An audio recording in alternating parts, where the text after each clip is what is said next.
A children's book publisher has opened a contest to see which group of 7th graders can produce the best historical fiction.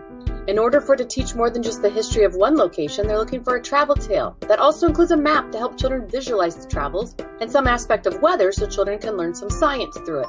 Your task is to create a winning children's travel tale.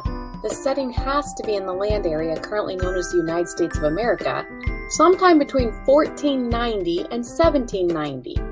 The rest of those details are up to you. When exactly and where exactly it takes place, that's your choice. So you have a few decisions to make. Identify your main characters, what they look like, what they act like.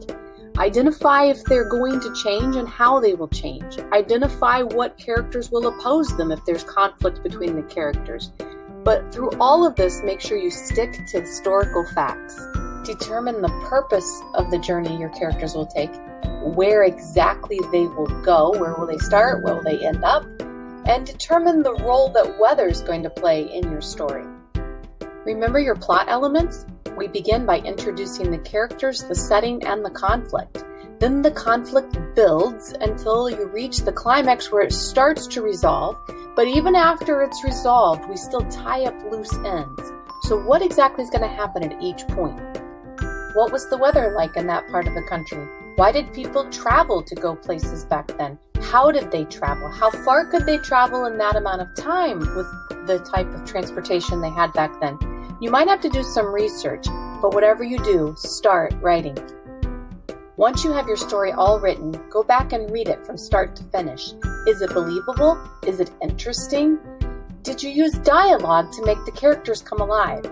Maybe ask a little child to read it since that's your target audience. Even in fictional stories, maps are used to help the reader visualize exactly where things happen. So create a map for your story that shows where the main events of the story take place. You could make it on paper or you could use digital tools. Here's your chance to make your story come alive. You're going to turn it into a cartoon, the main events of the story, that is. So choose those main events and either do a cartoon on paper or use digital tools. The final step is to present it. Fingers crossed, maybe you'll win.